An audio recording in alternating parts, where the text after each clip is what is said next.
AG ನ್ಯೂಸ್ಗೆ ಸ್ವಾಗತ. ಯಾದಗಿರಿ ತಾಲೂಕಿನ ರಾಮಸಮುದ್ರ ಗ್ರಾಮದ ನಿವಾಸಿ ವಿಶ್ವನಾಥ್ ಎಂಬುವರು ಊಟ ಮಾಡುವ ಸಮಯದಲ್ಲಿ ಆಕಸ್ಮಿಕವಾಗಿ ಕೋಳಿ ಮಾಂಸದಲ್ಲಿನ ದೊಡ್ಡದಾದ ಎಲುಬು ಗಂಟಲಿನ ಕೆಳಭಾಗದ ಅನ್ನನಾಳದಲ್ಲಿ ಸಿಲುಕಿಕೊಂಡ ಪರಿಣಾಮ ಆರೋಗ್ಯದಲ್ಲಿ ಏರುಪೇರಾಗಿ ನಗರದ ನಾಯ್ಕೋಡಿ ಮಲ್ಟಿ ಸ್ಪೆಷಾಲಿಟಿ ಆಸ್ಪತ್ರೆಗೆ ದಾಖಲಾಗಿದ್ದರು.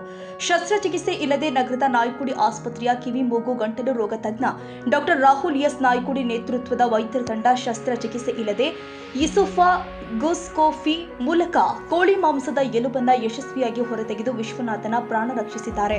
ಈ ಕುರಿತ ಡಾಕ್ಟರ್ ರಾಹುಲ್ ಎಸ್ ನಾಯ್ಕೋಡಿ ಮಾತನಾಡಿ, ನಮ್ಮ ಆಸ್ಪತ್ರೆಗೆ ಯಾದಗಿರಿ ಸಮೀಪ ರಾಮಸಮುದ್ರ ಗ್ರಾಮದ ವಿಶ್ವನಾಥ್ ಎಂಬುವರು ನಮ್ಮ ಆಸ್ಪತ್ರೆಗೆ ದಾಖಲಾಗಿದ್ರು. ನಾವು ಕೆಲವು ಪರೀಕ್ಷೆಗಳನ್ನ ಮಾಡೋದ್ರ ಮೂಲಕ ಅದನ್ನ ಪತ್ತೆ ಹಚ್ಚಿದ್ವಿ.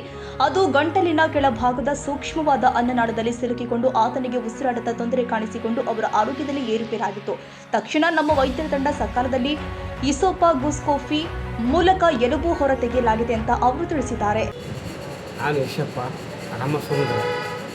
ರಾತ್ರಿ 9 ಗಂಟೆಗೆ ನಾನು ಚಿಕನ್ ಊಟ ಮಾಡಿ ರಾತ್ರಿ 9 ಗಂಟೆಗೆ ನಾನು ಸೋಮವಾರ 9 ಗಂಟೆಗೆ ರಾತ್ರಿ.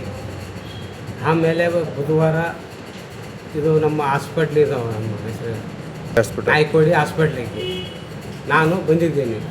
ನಮ್ಮ ಡಾಕ್ಟ್ರು ಭಾಳ ಹೆಲ್ಪು ನಮಗೆ ಮಾಡಿದ್ದಾರೆ. ನಾಯ್ಕೊಡ್ರೆ ನಮ್ಗೆ ಎಲ್ಲ ಓದಿದ್ದಾರೆ. ಅದು ಬೇಕಾದ್ರೆ ನೀವು ಹಾಕ್ಯಂದ್ಬಿಡು. ರಾಮಸಮುದ್ರದ ನಿವಾಸಿಯಾದ ವಿಶ್ವನಾಥ್ ಎಂಬ ವ್ಯಕ್ತಿ 3 ದಿನದ ಹಿಂದೆ ಕೋಳಿ ಮಾಂಸ ತಿಂತಾರೆ. ಅದು ತಿನ್ನುವಾಗ ಅವನು ಗಂಟಲಲ್ಲಿ ಎಲುಬು ಸಿಕ್ಬಿಡುತ್ತೆ. ಆ ಎಲುಬು ಸಿಕ್ಬಿಟ್ಟ ನಂತರ 3 ದಿವಸದ ತನಕ ನೀರು ಕುಡದೆ ಊಟ ಮಾಡದೆ ನರಳುತ್ತಾನೆ. ಅದಾದಮೇಲೆ ನಮ್ಮ ಹತ್ರ ಬಂದು ನಮಗೆ ಸಮಾಲೋಚನೆ ಮಾಡಿದಾಗ ನಾವು ಅವನಿಗೆ ಎಕ್ಸ್ರೇ ಮಾಡಿಬಿಟ್ಟು ಆ ಎಲುಬು ಯಾವ ಲೆವೆಲಲ್ಲಿ ಸಿಕ್ಕಿದೆ ಅಂತ ನಾವು ನೋಡ್ತೇವೆ. ಸೊ ಅದಾದಮೇಲೆ ಶಸ್ತ್ರಚಿಕಿತ್ಸೆ ಇಲ್ಲದೆ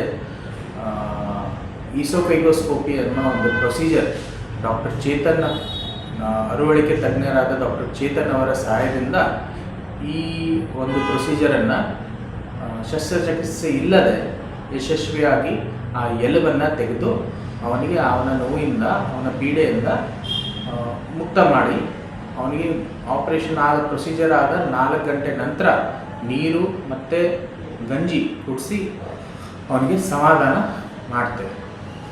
ಈ ಚಿಕಿತ್ಸೆ ಕಾರ್ಯದಲ್ಲಿ ಡಾಕ್ಟರ್ ರಾಹುಲ್ ಎಸ್ ನಾಯ್ಕೋಡಿ, ಅರವಳಿಕೆ ತಜ್ಞ doctor Chetan Jebura, doctor Rajeshwari R Naykodi ಹಾಗೂ ಆಸ್ಪತ್ರೆ ಸಿಬ್ಬಂದಿ ವರ್ಗ ಉಪಸ್ಥಿತರಿದ್ದರು.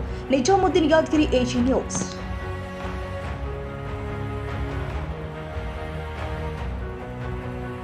ಕನ್ನಡಿಗರ ಮೆಚ್ಚಿನ ನಿಮ್ಮ ಎಜೆ 24/7 ನ್ಯೂಸ್ ಕನ್ನಡ ವಾಹಿನಿ ಇದೀಗ ಟಿವಿಯಲ್ಲಿ ಲಭ್ಯ. ವೇಳೆ ನೋಟಿಸ್ ಕೊಟ್ಟಿದ್ರೆ ವಾಪಸ್ ತಗೋತೀವಿ. ಇವತ್ತು ವಕ್ಫ್ ಪ್ರಾಪರ್ಟಿ ಅಂತೇಳಿ ಬರ್ತದೆ ಅಂತ ಹೇಳಿದ್ರೆ ರೈತರು ಬೀದಿಗೆ ಬಂದ್ರೆ ಏನ್ ಮಾಡ್ಬೇಕಾಗುತ್ತೆ? ಯಾರು ವೋಟ್ ಹಾಕಿಲ್ಲ ಅಂದ್ರೆ ಗ್ಯಾರಂಟಿನೆಲ್ಲ ಸ್ಟಾಪ್ ಮಾಡ್ಬಿಡ್ತೀವಿ.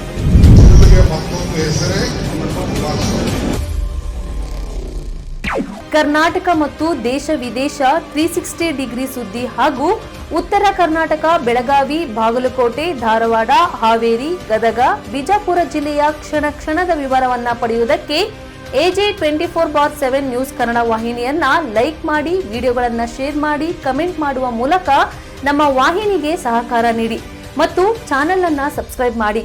ಧನ್ಯವಾದಗಳು.